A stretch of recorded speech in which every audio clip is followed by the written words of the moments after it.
Jordan Ross Belfort was born on July 9, 1962, in the Bronx, New York, to Max and Leah Belfort, both accountants. He grew up in Bayside, Queens, in a middle-class Jewish household where money was discussed openly and frequently. His parents worked hard but never achieved the wealth they wanted, and young Jordan absorbed their frustration. Before he ever stepped foot on Wall Street, Belfort showed an instinct for sales. As a teenager, he and a childhood friend sold Italian ices on a Queens beach. They hauled coolers across the hot sand, worked brutal hours, and by the end of one summer, they had reportedly earned around $20,000. For a kid from Queens in the late 1970s, this was serious money. It proved something to Belfort. He could sell.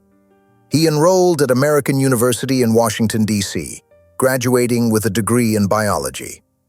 His original plan was to become a dentist. He actually enrolled at the University of Maryland School of Dentistry. But on his very first day, the dean allegedly addressed the incoming class and told them that the golden age of dentistry was over, that they would not get rich pulling teeth. Belfort walked out and never went back. He returned to New York and, with money borrowed from family, started a meat and seafood business on Long Island. He went door to door, selling steaks and lobsters to households across the area. He was good at it.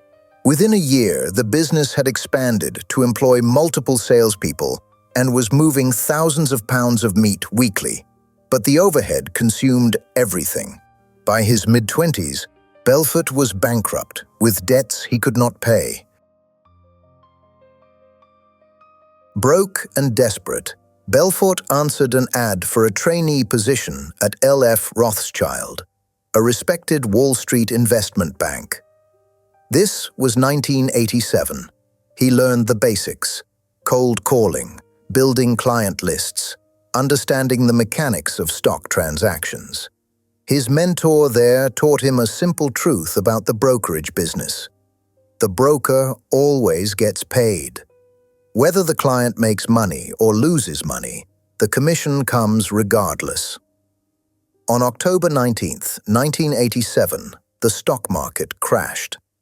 Black Monday wiped out 22.6% of the Dow Jones Industrial Average in a single session. L.F. Rothschild hemorrhaged money and laid off employees. Belfort, as one of the newest hires, was out. But he had learned enough. He understood that the real money on Wall Street was not in trading stocks for yourself. It was in convincing other people to trade stocks and collecting fees on every transaction. He found his way to a small brokerage in Long Island that specialized in penny stocks. These were shares in tiny companies, often trading for less than $1, that were not listed on major exchanges. The spreads were enormous. A broker could buy a stock at 50 cents and sell it to a client at $1, pocketing the difference. The clients rarely knew what they were actually paying. Belfort discovered he had a gift for this. His ability to read people over the phone, to adjust his pitch in real time, to create urgency and excitement about worthless securities was exceptional. He was making money again. In 1989, Belfort partnered with Danny Porush, another aggressive young broker. Together, they took control of a small operation called Stratton Oakmont, based in Lake Success, Long Island. The name sounded old and established, like a white shoe firm with a century of history. In reality, it operated out of a warehouse space that had previously been used for car parts. Belfort built Stratton Oakmont into a machine. He hired young men, mostly from working-class backgrounds, who were hungry and had few other options. Many had no college education. What they had was aggression and a willingness to do whatever Belfort told them to do. The training was intense. Belfort wrote scripts for cold calls and drilled his brokers relentlessly. The scripts were designed to overcome every objection, to create fear of missing out, to make middle-class Americans feel that this was their one chance to get in on the ground floor of the next Microsoft. The Stratton Oakmont sales floor was controlled chaos. Brokers screamed into phones. When someone closed a big sale, they banged on their desk or rang a bell. Belfort would take the microphone and deliver speeches that mixed profanity with motivation. He created a culture of excess and competition. The brokers who performed were rewarded with cash, drugs, and women. Those who did not perform were humiliated and fired. At its peak, Stratton Oakmont employed over 1,000 brokers and had offices filled with young men in expensive suits, making hundreds of calls per day. The firm brought in tens of millions of dollars monthly. The business model was straightforward fraud. Stratton Oakmont would acquire large positions in penny stocks, often shares in companies that were barely operational or entirely worthless. Sometimes Belfort and his partners would be given these shares as payment for taking the company public. Sometimes they purchased them at tiny fractions of what they planned to sell them for. Then the brokers went to work. They called potential investors, typically middle-class professionals with retirement savings or small business owners with cash to invest, and delivered high-pressure pitches about these stocks. They claimed insider knowledge. They promised the stock was about to explode.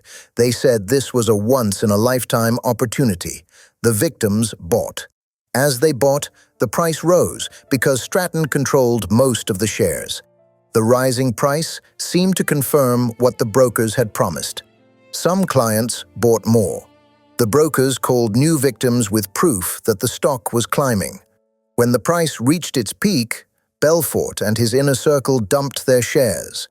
The price collapsed. The clients were left holding worthless paper. The brokers had already collected their commissions. This was a classic pump-and-dump scheme, illegal under securities law. Stratton Oakmont ran it over and over again, with dozens of different stocks for years. The money Belfort made was extraordinary. He later claimed that during his peak years, he earned approximately $50 million annually. He spent it as fast as it came in. He bought a mansion in Old Brookville, Long Island, that had previously belonged to a prominent family. It had extensive grounds, a pool, and the kind of old money elegance that Belfort, the kid from Queens, had always wanted. He purchased a 167-foot yacht that had originally been built for Coco Chanel. He named it Nadine, after his second wife, Nadine Caridi, a model he met at a party. The yacht had a crew, a helicopter pad, and every luxury imaginable.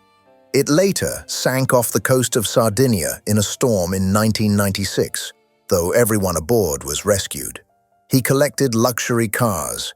He flew by private jet or helicopter. He threw parties that became legendary for their excess, with dwarf-tossing competitions and hiring marching bands to parade through the office. The drug use was constant. Belfort became addicted to Quaaludes, a sedative that had been popular in the 1970s and was increasingly rare by the 1990s. He consumed them in massive quantities, often with cocaine to counteract the sedation. The combination left him unpredictable and sometimes barely functional. Stratton Oakmont attracted regulatory attention almost from the beginning. The National Association of Securities Dealers, which oversaw brokerages, received complaints from investors who had lost money. State regulators launched investigations. In 1996, the NASD expelled Stratton Oakmont, barring the firm from the securities industry. This was effectively a death sentence for the operation. Belfort was personally barred from the industry. But the criminal investigation was already underway. The FBI had been building a case for years. They had interviewed victims. They had turned brokers into informants. They had traced the flow of money through shell companies and offshore accounts. Belfort had hidden millions overseas, moving cash through accounts in Switzerland and other jurisdictions with strong bank secrecy laws. He used associates to carry cash physically out of the country. He created complex corporate structures to obscure the origins of his money. In 1998, Jordan Belfort was indicted on charges of securities fraud and money laundering. The indictment named him and Danny Porush as the leaders of a scheme that had defrauded investors of approximately $200 million. Facing decades in federal prison, Belfort made a decision. He would cooperate with the government. He pleaded guilty to securities fraud and money laundering in 1999. As part of his cooperation agreement, he provided testimony and information about others involved in the schemes. His assistance reportedly led to additional prosecutions of brokers and associates. In 2003, he was sentenced to 4 years in federal prison. He served approximately 22 months at a minimum security facility in Taft, California. His cellmate for a period was Tommy Chong, the comedian, who was serving time for selling bongs through his family business. As part of his sentence, Belfort was ordered to pay $110.4 million in restitution to his victims. The payments were to come from 50% of his gross income until the debt was satisfied. While in prison, Belfort began writing. He had always been a natural storyteller, and he decided to tell his own story. The result was a memoir titled The Wolf of Wall Street, published in 2007. The book was a sensation. It made no attempt to hide Belfort's crimes. Instead, it reveled in them. It described the drugs, the women, the money, and the fraud in explicit detail. Critics noted that Belfort seemed to enjoy telling these stories more than he regretted the harm he had caused. Hollywood came calling. Director Martin Scorsese acquired the rights and spent years developing the project. The film was released in 2013, starring Leonardo DiCaprio as Belfort. It was nominated for 5 Academy Awards and earned over $392 million worldwide. Belfort was paid for the film rights. Reports indicated he received at least $1 million, though exact figures varied. Under the terms of his restitution agreement, half of this should have gone to his victims. The question of whether Belfort has adequately compensated his victims has lingered for years. In 2013, federal prosecutors filed a complaint alleging that Belfort had paid only $243,000 toward his restitution obligation in the years between his release from prison and the film's premiere. This was despite earning substantial income from book sales, speaking engagements, and the film rights. Belfort's attorneys argued that his expenses were high and that he was making good faith efforts to pay. They noted that he had been on a payment plan and had met its terms. Prosecutors pointed out that he was living in a $4 million house in Manhattan Beach, California, that he was flying first class, and that he was charging up to $75,000 for speaking appearances where he taught sales techniques. The contrast between his lifestyle and the amounts going to victims was stark. By some estimates, as of 2018, Belfort had paid approximately $14 million toward his $110 million obligation. The victims, many of them retirees who lost their savings, have received only a fraction of what was stolen from them. Belfort rebuilt his career as a motivational speaker and sales trainer. He travels the world giving seminars on what he calls the straight-line persuasion system, a sales methodology he developed at Stratton Oakmont. The irony is not lost on his critics. The same techniques he used to defraud investors are now sold as legitimate business skills. He charges substantial fees to teach people how to close deals, overcome objections, and create urgency in potential customers. He has appeared on countless podcasts and interviews. He has millions of followers on social media.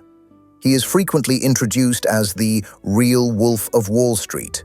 a title he embraces rather than runs from. His defenders argue that he has served his time, and that his sales techniques, separated from the fraudulent products he once sold, have legitimate applications. His critics argue that he has profited more from his crimes than his victims will ever recover, and that his celebrity status rewards rather than punishes his behavior. Jordan Belfort's story raises uncomfortable questions about American capitalism, celebrity culture, and the justice system. He stole approximately $200 million from investors. He served less than 2 years in prison. He emerged to become wealthy again, a best-selling author, a movie character played by one of Hollywood's biggest stars, and a sought-after speaker commanding tens of thousands of dollars per appearance. His victims, meanwhile, never recovered their losses. Many were ordinary people who trusted their brokers and lost their retirement savings. The restitution they were promised has come slowly, if at all. The film made Belfort famous to a generation too young to remember his crimes. Some viewers saw it as a cautionary tale. Others saw it as aspirational, a portrait of a man who lived an incredible life and got away with it. Belfort himself has expressed regret in interviews, though skeptics note that such expressions often come alongside promotions for his books or seminars. He has said that he was a different person then, that addiction drove much of his behavior, and that he has changed. What remains undeniable is that Jordan Belfort understood something fundamental about sales, about human psychology, and about the gap between what is legal and what you can get away with. He exploited that understanding ruthlessly, and when he was finally caught, he turned his infamy into a second fortune. He was born to sell. What he chose to sell and to whom and at what cost to others is the measure of who he really is.